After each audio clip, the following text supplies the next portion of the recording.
আসসালামু আলাইকুম ওয়া রাহমাতুল্লাহি ওয়া বারাকাতুহু। আলহামদুলিল্লাহি ওয়া কাফা ওয়া সালামুন আলা ইবাদিহিল্লাযিনা ইসতাফা, আম্মা বা'দ। সম্মানিত দর্শক শ্রোতা, প্রিয় দিনী ভাই ও বোন, আশা করি আপনারা সকলে ভালো আছেন। আমিও আলহামদুলিল্লাহ ভালো আছি। এই ভিডিওতে হাজির হয়েছি একটি বিষয় নিয়ে, তা হলো ঠান্ডার তীব্রতার কারণে বা ঠান্ডা বেড়ে যাওয়ার কারণে কোনো ব্যক্তি যদি উজু গোসল ব্যতীত তায়াম্মুম দ্বারা নিজের শরীরকে পবিত্র করতে চায়, তাহলে তায়াম্মুমের মাধ্যমে তার শরীর পবিত্র করা ঠিক হবে কিনা বা জায়েজ আছে কিনা, এই বিষয়টি নিয়ে সংক্ষিপ্ত আকারে বিস্তারিত আলোচনা করার চেষ্টা করব। আমা তাওফীক ইল্লা বিল্লাহ।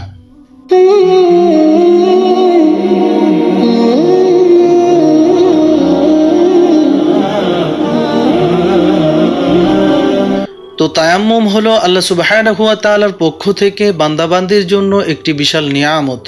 আল্লাহ সুবহানাহু ওয়া তাআলা পবিত্র কোরআনুল কারীমের সূরা নিসার 43 নম্বর আয়াতে তায়াম্মুম সম্পর্কে পরিষ্কারভাবে বলেছেন। তো তায়াম্মুম আল্লাহ সুবহানাহু ওয়া তাআলা আমাদের জন্য দিয়েছেন, বান্দাবান্দি যখন উজু গোসলে অক্ষম হয় বা অপারগ হয়, তখন যেন তায়াম্মুমের মাধ্যমে বান্দাবান্দি নিজের শরীরকে পবিত্র করে ইবাদত বন্দিগি করতে পারে। এজন্য আল্লাহ সুবহানাহু ওয়া তাআলা উজু গোসলের বিকল্প হিসাবে তায়াম্মুম আমাদের জন্য নিয়ামত করে দিয়েছেন। সুবহানাল্লাহি ওয়া বিহামদি। তো স্বাভাবিক অবস্থায় উজু গোসলের পরিবর্তে তায়াম্মুম করা জায়েজ নয়। শরীয়তের দৃষ্টিতে পানি ব্যবহারে অপারগ বা অক্ষম হওয়া কয়েকটি কারণ পাওয়া গেলে পানি ব্যবহারে অপারগ বা অক্ষম হিসেবে বিবেচনা করা হবে। তো কারণগুলো হলো, 1 নম্বরে পানি যদি 1 মাইল বা তার থেকে আরও বেশি দূরে থাকে, অর্থাৎ যেখানে অবস্থান করছেন সেখান থেকে 1 মাইল বা 1 মাইল থেকে আরও বেশি দূরে, তাহলে সেক্ষেত্রে উজু গোসল ব্যতীত তায়াম্মুমের মাধ্যমে নিজের শরীরকে পবিত্র করা যাবে।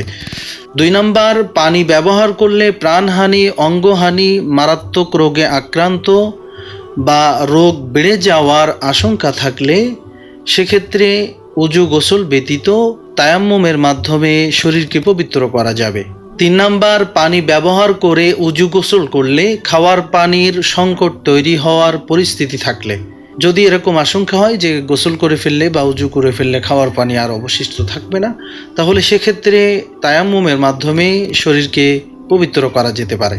4 নম্বর, একমাত্র পানির উৎস হিসেবে কূপ বা ইত্যাদি থেকে পানি উত্তোলনের মতো কোনো ব্যবস্থা না থাকলে, বা এরকম জায়গায় পানি রয়েছে যেখান থেকে আনার সক্ষমতা আপনার নাই, আপনি অসুস্থ, আপনি পানি তুলতে পারবেন না, বা অন্য কোনো মানুষ নেই যে আপনাকে পানি এনে দেবে, সেক্ষেত্রে তায়াম্মুমের মাধ্যমে শরীরকে পবিত্র করা যাবে।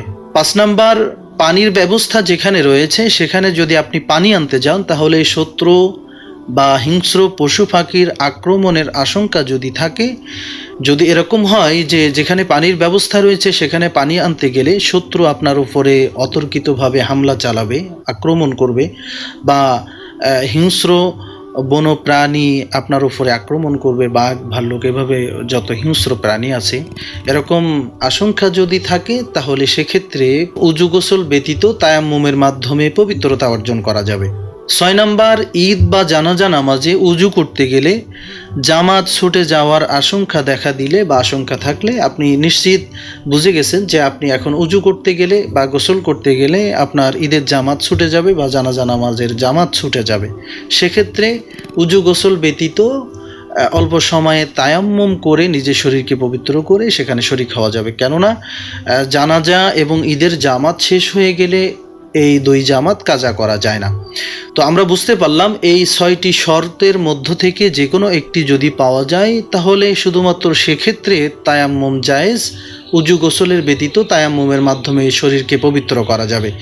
তো এখানে 2 নম্বরে আলোচনা করা হয়েছে পানি ব্যবহার করলে প্রাণহানি, অঙ্গহানি বা রোগ বেড়ে যাওয়ার আশঙ্কা থাকলে।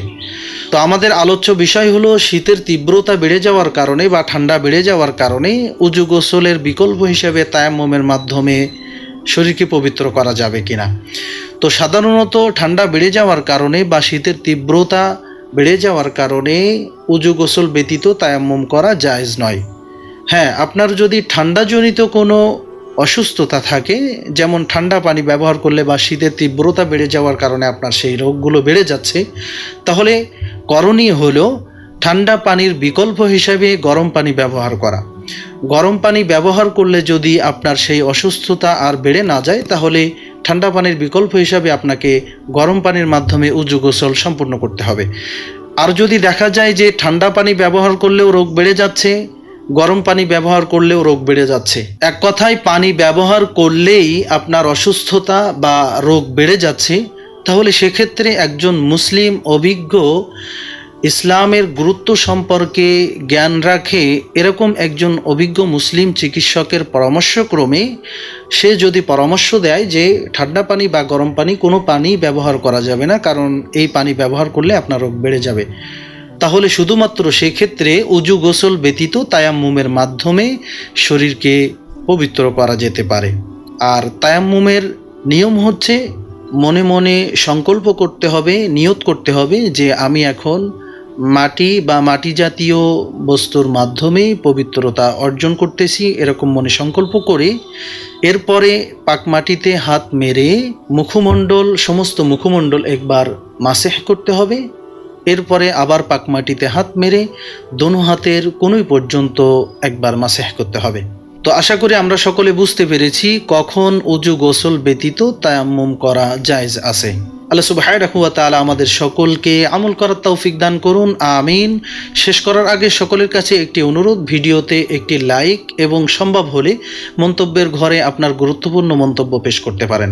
আপনার লাইক এবং কমেন্ট এই ভিডিওটি আরেকজন মুসলিম ভাই বোনের কাছে পৌঁছানোর জন্য গুরুত্বপূর্ণ ভূমিকা রাখবে ইনশাআল্লাহ।